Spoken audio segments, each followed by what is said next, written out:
Hi, I'm Elle, intuitive wellness coach for women, and today we're talking about sleep hygiene, which is putting attention on your bedtime habits and sleep environment in order to create the best chances of getting a good night's sleep. If you've ever tracked your sleep wearing a wearable device such as an Aura Ring or a Fitbit, you'll notice that deep sleep, linked to detoxification, typically happens soon after falling asleep, while REM sleep, associated with dreaming, happens closer to the morning. While a lot of importance is placed on getting deep, restful sleep, it's equally important to get REM sleep. Very often, a person with interrupted sleep or trouble getting back to sleep after waking up in the night may miss out on the REM phase of sleep. And this type of sleep helps us with emotional processing and creativity. It's healthy for our brains and for our mental health to be getting both deep sleep and REM sleep. REM suppression is common these days and can result in what's known as REM rebound, fatigue, depression, and mood disorders. Sleep disorders are the number one health issue in the US today. 70 million people report some kind of sleep insomnia, and 20 million have sleep apnea. Getting a good night's sleep is considered as a primary pillar of wellness, vitality, disease prevention, and longevity, and is cited by top physicians, researchers at Harvard, Blue Zone studies, and alternative medicine advocates such as Deepak Chopra as being one of the most important elements of a healthy lifestyle. So let's explore some ways in which we can enhance our sleep habits and environment. Number one, creating a digital sunset.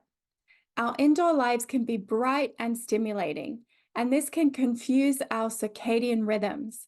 Luckily, today's technology makes it easy to create a digital sunset indoors so that your body can gradually wind down before it's time to sleep.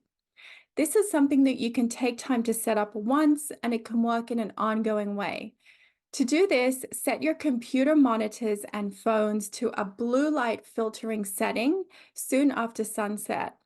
You can also set up sleep mode to come on automatically and silence notifications after a certain time of evening.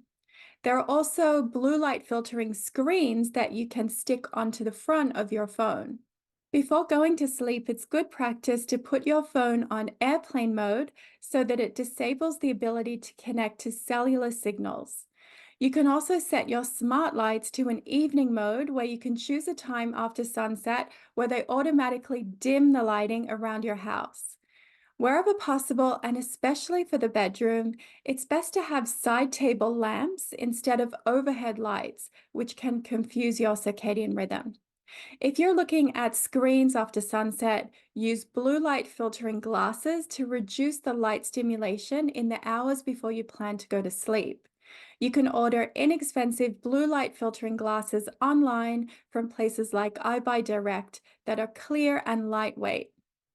Number two, create your sleep cave. The best sleep environment is cool, dark, and quiet, like a cave. Invest in blackout curtains and shades to block light, and you may also want to stick a small piece of thick tape or put an object in front of small indicator lights from things like TVs, humidifiers, or air filters. Make sure that the room is not too warm. Our bodies naturally decrease in temperature to prepare for sleep, so a slightly cooler room, rather than too warm, will be best for falling asleep and staying asleep. If you live in a city or you have noisy neighbors, wearing earplugs can also help to relax your nervous system and get your body ready for sleep.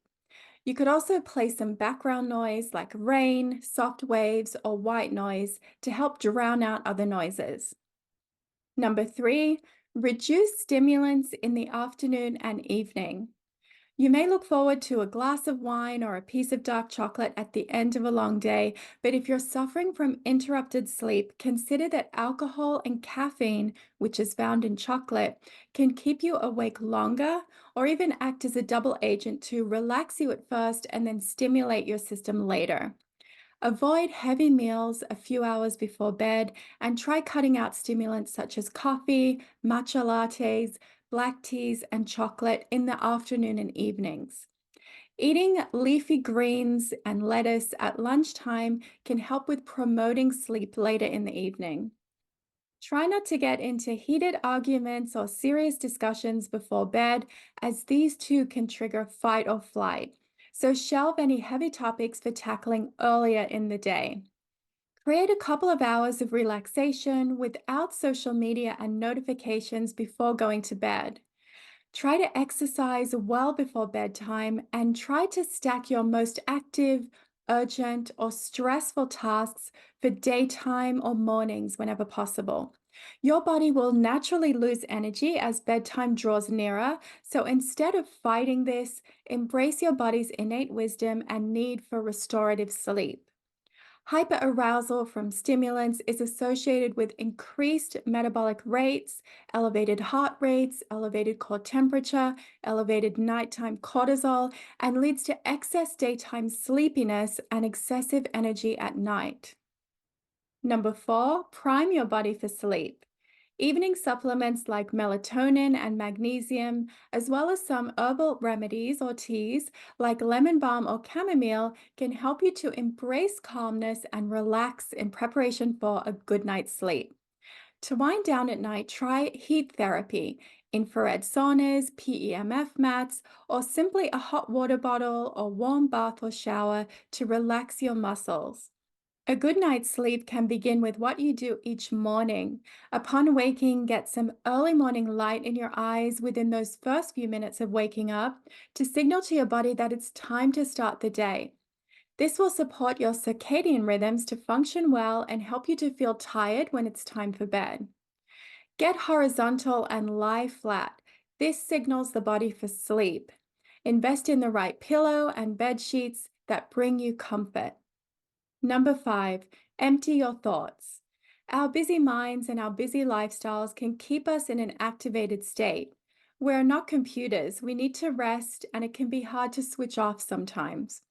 Get into the practice of emptying your thoughts into a notepad or a journal before sleeping so that you can take note of any thoughts that you need to remove or put on your to do list and to carry over to the next day.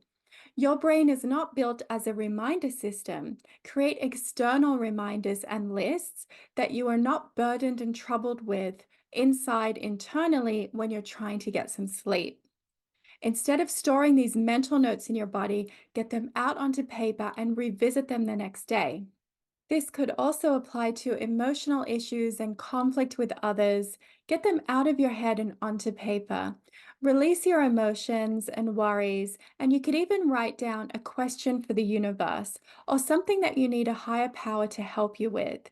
We often try to do everything alone, but writing down the things that you need support with and asking the Creator to guide you with ideas and people and situations to help you move forward with any issues is good practice to do just before you're sleeping as well. You could call it a universal wish list. Some people also like to pray or review their day before sleeping. This is also a good time to imagine the things that you want to manifest and visualize them coming into reality. As you sleep, you access the subconscious mind. So it's a great time to say affirmations, mantras, or visualize what you want and see yourself living it. You could try guided meditation with something that switches off after it's finished and doesn't have any ads. Reading fiction books is also a good way to shift your mindset and get lost in a story. You could even read something that interests you but doesn't overstimulate you and you don't get too excited. Sometimes, if I'm having trouble falling asleep, I like to research stocks and different companies that I might like to invest in, and that usually puts me to sleep pretty quickly. Or sometimes I'll go over different outfit choices in my head for the next day and accessories or what I might want to wear, and that also helps me to fall asleep. By optimizing sleep, we'll have a powerful tool for wellness. Harvard Medical School's lifestyle medicine approach recommends that adults need between 7 to 9 hours of sleep to support health and healing. According to Blue Zone studies, we need to aim for at least 7.5 hours of sleep 5 days a week or more for wellness and longevity. What other steps can you take to enhance your sleep? Let me know in the comments. Thanks for watching. Don't forget to like and subscribe for more wellness tips.